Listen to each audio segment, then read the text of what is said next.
का अभिनंदन है। प्रेस कॉन्फ्रेंस आरंभ करने से पहले भारतीय जनता पार्टी की तरफ से आदरणीय मुलायम सिंह यादव जी को भावभीनी श्रद्धांजलि। आज जिस विषय पे प्रेस कॉन्फ्रेंस करने वाले हैं एक गंभीर विषय है।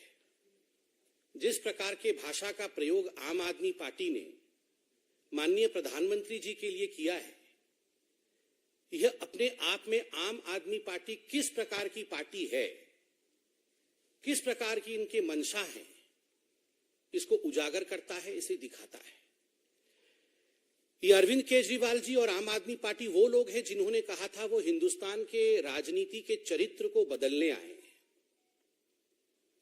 देश के लोकतांत्रिक तरीके से चुने हुए प्रभावशाली और कर्मठ प्रधानमंत्री को अगर नीच कहा जाए, और वह भी एक बार नहीं कई बार एक वीडियो में गोपाल इटालिया जो उनके अध्यक्ष हैं गुजरात के, कई बार प्रधानमंत्री जी को नीच शब्द कह के संबोधित कर रहे हैं, यह कहीं न कहीं आम आदमी पार्टी की मानसिकता को दर्शाता है। आज अगर मैं कहूं कि अरविंद केजरीवाल और मणिशंकर अय्यर में कोई फर्क नहीं रहा है, दोनों की भाषा का स्तर, दोनों का राजनीति करने का तरीका एक जैसा ही है, तो यह अतिशयोक्ति नहीं होगी। आप याद करिए, इसी मणिशंकर अय्यर ने माननीय प्रधानमंत्री जब गुजरात के मुख्यमंत्री थे, कैंपेन कमेटी के हेड थे, प्रधानमंत्री नहीं बने थे, उस समय अहंकार के शब्दों का प्रयोग करते हुए कहा था कि तू जाके चाय बेच, हम दुकान खोल के देंगे, तुम जाके चाय बेचो। क्या नतीजा हुआ उसका?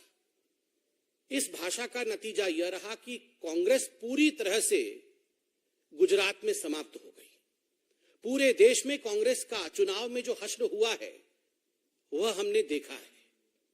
यही वो मणिशंकर अय्यर है जिन्होंने माननीय प्रधानमंत्री जी को नीच कहा था।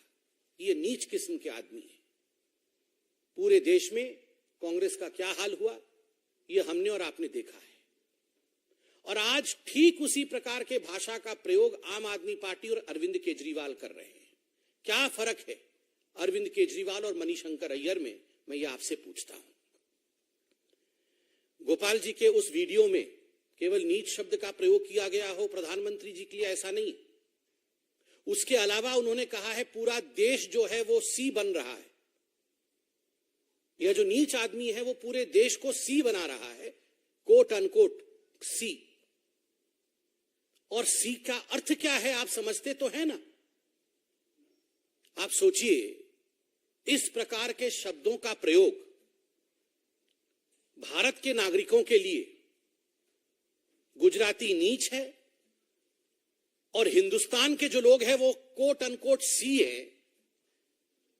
यह भाषा का स्तर आम आदमी पार्टी के गुजरात के अध्यक्ष का है। यह हारने की बौखलाहट है। कई सर्वे आए, हमने सर्वे भी देखे, 0 to 1 सीट।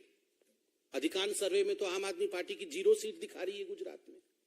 तो स्वाभाविक है जब जमानत जब्त होता है तो इसी प्रकार के भाषा का प्रयोग किया जाता है। और पहली बार नहीं है जब केजरीवाल जी इस प्रकार की भाषा का प्रयोग उन्होंने किया है।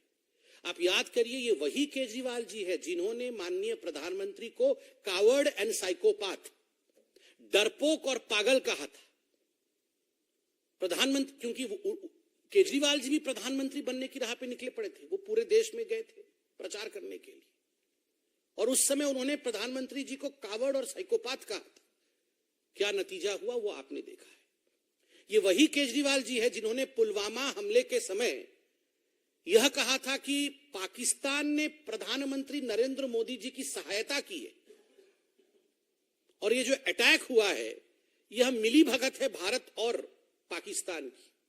इस प्रकार की सोच अरविंद केजरीवाल जी की। ये वही अरविंद केजरीवाल है जिन्होंने 2017 में जब गोवा और पंजाब के चुनाव थे उस समय ट्वीट करके प्रधानमंत्री को शेमलेस डिक्टेटर, बेशर्म तानाशाह, मतलब डरपोक, पागल, बेशरम पाकिस्तान से मिला हुआ, इस प्रकार के शब्दों का प्रयोग अरविंद केजरीवाल जी ने और उनकी पार्टी ने माननीय प्रधानमंत्री जी के लिए किया है। इतना ही नहीं, उनके प्रवक्ता नितिन त्यागी जी, आप याद करिए, उन्होंने क्या कहा था? उन्होंने कहा था ये जो प्रधानमंत्री है ये एक बीमारी है, we have to eliminate this disease, इस बीमारी को समाप्त करना होगा। आज ये हिंदुस्तान के लिए गर्व का विषय है। प्रधानमंत्री किसी पार्टी के नहीं होते, पार्टी का तो बाद में विषय आता है। लोकतांत्रिक रूप से चुने हुए प्रधानमंत्री देश के होते हैं। उस प्रधानमंत्री को नीच कहना ये देश के लोकतांत्रिक प्रक्रियाओं का अपमान है। It is an insult to the democratic process of India, to the parliamentary process of India. कोई भी प्रधानमंत्री, कोई भी व्यक्ति नीच नहीं होता है। जन्म से वो किसी भी जाति या किसी भी धर्म का हो, कोई व्यक्ति नीच नहीं हो सकता है।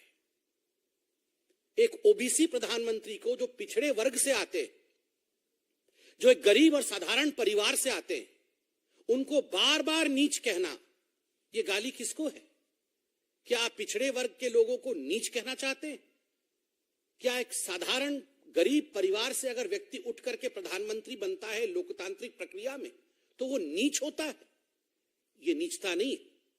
परिश्रम करना, देश के लिए काम करना, भ्रष्टाचार समाप्त करना, 80 करोड़ जनता तक राशन पहुंचाना, 2 वैक्सीन के माध्यम से कोविड के खिलाफ लड़ाई लड़ना, ये नीचता के लक्षण नहीं है, ये अंत्योदय के लक्षण है। ये लक्षण है गरीबों के साथ खड़े होने वाले प्रधानमंत्री का। उसको आम आदमी पार्टी और अरविंद केजरीवाल जी ने नीच कहा। 2 दिन पहले गुजरातियों को कंस का औलाद बता रहे थे, और कुछ समय से हम देख रहे हैं अरविंद केजरीवाल जी खुद को भगवान बचाने से बस 1 इंच की दूरी में है। मैं तो कृष्ण हूं, मैं तो अवतारी पुरुष हूं। खुद कृष्ण, खुद अवतारी पुरुष, और बाकी गुजराती जो हैं वो कंस के औलाद। और बाकी जो गुजराती, आज अगर प्रधानमंत्री, पूरे विश्व में ग्लोबल सर्वे में 75% की उनकी रेटिंग है, 75% की रेटिंग किसी भी विश्व की नेता की नहीं है, आज प्रधानमंत्री नरेंद्र मोदी जी की है। यह गर्व का विषय हिंदुस्तान के लोकतंत्र के लिए है। यह गर्व का विषय केवल गुजरातियों के लिए नहीं, यह हिंदुस्तान के लिए। इसलिए किसी पिछड़े वर्ग के व्यक्ति को, एक गरीब गुजराती को नीच कहना, यह गुजरात का भी अपमान है, यह हिंदुस्तान का भी अपमान है, यह लोकतांत्रिक प्रक्रियाओं का अपमान है। पूरी पार्टी में, आम आदमी पार्टी में हमने देखा 2 दिन पहले हिंदू देवी देवताओं के प्रति गाली, हिंदू देवी देवताओं के प्रति टॉलरेंस नहीं है। तो स्वाभाविक है, जब भगवान तक को बख्शा नहीं जा रहा है, ये प्रधानमंत्री जी तो और नेतागण तो मनुष्य, उनको तो गाली देंगे ही ये लोग। मगर याद रखिए, ये भारतवर्ष है, यहां की जनता बहुत बुद्धिमान है। सोच समझकर कौन गरीबों के लिए काम करता है और कौन कोट अनकोट नीच इत्यादि कह करके देश का अपमान करता है, यह जानती है जनता। जनता जनार्दन जवाब देगी। कोई प्रश्न हो तो अवश्य पूछें। सर संजय जी।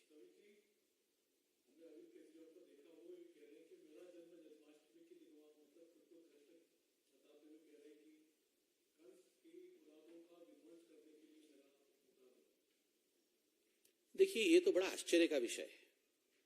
विगत कुछ महीनों से देख रहे हैं कि बार बार अरविंद केजरीवाल जी अपने आप को भगवान कृष्ण के साथ तुलना कर रहे हैं। ये भारत की संस्कृति नहीं है। भगवान भगवान होते हैं। अपने आप को भगवान के पायदान पे खड़ा करना, अपने आप को कृष्ण कह के यह प्रोजेक्ट करना कि मैं ही चक्रधारी हूं और मैं आके यहां पर कंस की औलादों को समाप्त करूंगा। ये हिंदुस्तान की राजनीति में ऑपोजिशन के लोग कंस के औलाद होते हैं? क्या गुजरात के लोग कंस के औलाद हैं?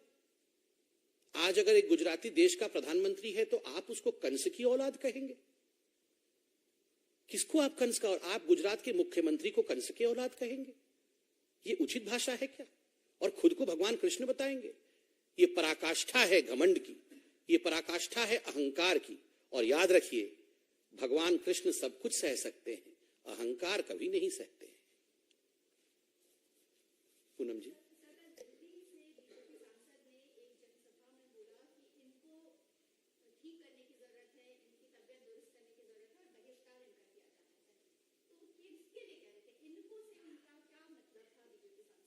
अच्छा, मैंने देखा नहीं है, वो वीडियो देखने के पश्चात मैं इस पे कमेंट अवश्य करूंगा।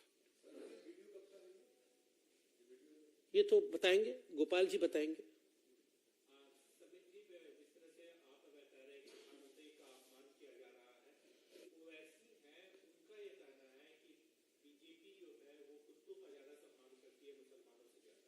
ऐसे भाषा का प्रयोग मुझे लगता है किसी को नहीं करना चाहिए। जिस प्रकार से वो बता रहे हैं, ये doesn't deserve a comment also. धन्यवाद।